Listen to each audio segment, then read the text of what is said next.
আগামী অক্টোবরে শুরু হতে যাওয়া স্থানীয় সরকার নির্বাচন নিয়ে রাজনীতিতে এখন চরম নাটকীয়তা।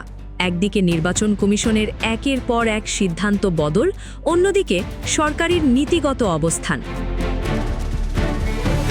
সব মিলিয়ে ধোঁয়াশা কাটছিলই না।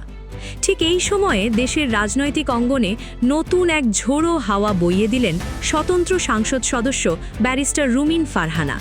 সরাসরি জাতীয় সংসদে দাঁড়িয়ে তিনি স্থানীয় সরকার মন্ত্রীর বুকে ছুড়ে দিলেন এক জ্বলন্ত প্রশ্ন।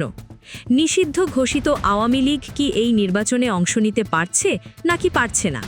আর এই প্রশ্নের জবাবে মন্ত্রী মির্জা ফখরুল ইসলাম আলমগীর যে উত্তর দিলেন, তা কি কোনো নতুন রহস্যের জন্ম দিল?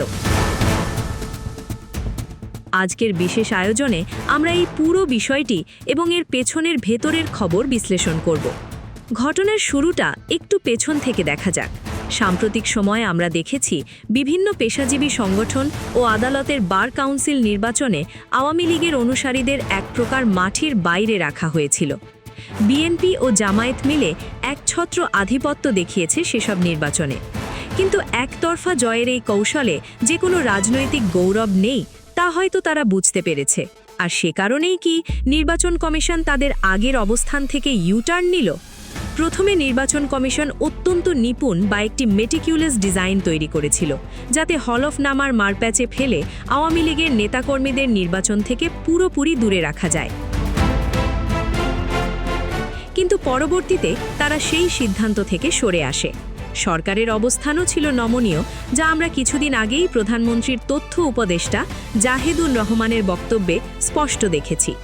তিনি বলেছিলেন, নির্দলীয় এই নির্বাচনে ক্রাইটেরিয়া পূরণ করে ব্যক্তি হিসাবে যে কেউ অংশ নিলে সরকারের বাধা দেওয়ার কারণ নেই।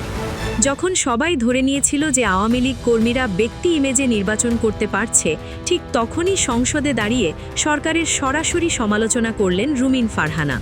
তার এই স্ট্রেট কাট কথা বলার স্টাইল ইদানিং তাকে সরকার দলীয় অনেকের রোষান্নলেও ফেলছে। এমনকি গুঞ্জন উঠেছে তিনি নাকি আওয়ামী লীগে যোগ দিতে পারেন। তবে দলবদলের এই রহস্যের মাঝেই তিনি জেলাগুলোতে দলীয় বিবেচনায় প্রশাসক নিয়োগের কড়া সমালোচনা করেন। একে সংবিধানের সাথে সরাসরি সাংঘর্ষিক উল্লেখ করে তিনি মন্ত্রীকে প্রশ্ন করেন, নির্বাচনে আওয়ামী লীগ থাকবে কিনা? রুমিন ফারহানার এই সোজা সাপটা প্রশ্নের জবাবে স্থানীয় সরকার মন্ত্রী মির্জা ফখরুল ইসলাম আলমগীর যা বললেন তা বেশ ধোঁয়াশাপূর্ণ। তিনি বললেন, ঐক্যমতের ভিত্তিতে যথাসময়ে নির্বাচন অনুষ্ঠিত হবে। এখন প্রশ্ন হলো, এই ঐক্যমত আসলে কাদের সাথে? এনসিপি আর জামায়াতের সাথে, যারা বহুদলীয় গণতন্ত্রের চেয়ে নিজেদের ক্ষমতার সমীকরণ মেলাতে বেশি ব্যস্ত।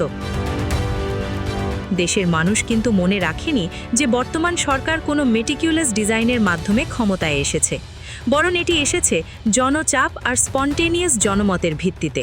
অথচ এখনও সরকারের এই অস্বচ্ছ ও কৌশলগত উত্তর কেন? তবে কি ভেতরে ভেতরে এনসিপি ও জামায়াতকে খুশি করার কোনো চেষ্টা চলছে? ইতিহাস সাক্ষী, অতীতে যখন আওয়ামী লীগ 2018 সালে রাতের ভোটের মাধ্যমে একপাক্ষিক নির্বাচন করে মাত্র 6টি আসন দিয়েছিল, দেশের মানুষ তা মেনে নেয়নি। 2024 সালের 5ই অগস্টের গণ অভ্যুত্থান মানুষের সেই পুঞ্জীভূত ক্ষোভেরই বহিঃপ্রকাশ। কিন্তু এখন যদি ঐক্যমতের নামে একই রকম ভুলের পুনরাবৃত্তি করা হয়, তবে তাই সরকারের জন্য বুমের্যাং হতে পারে। কারণ আওয়ামী লীগের প্রতি ক্ষোভ থাকলেও বিগত 1.5 বছরে কিছু প্রশাসনিক জটিলতায় মানুষ কিন্তু ইতোমধ্যেই তুলনা করতে শুরু করেছে। আপনি কি মনে করেন, আগামী স্থানীয় সরকার নির্বাচনে আওয়ামী লীগের নেতাকর্মীদের অংশ নিতে দেওয়া উচিত নাকি তাদের সম্পূর্ণ বাইরে রাখা উচিত?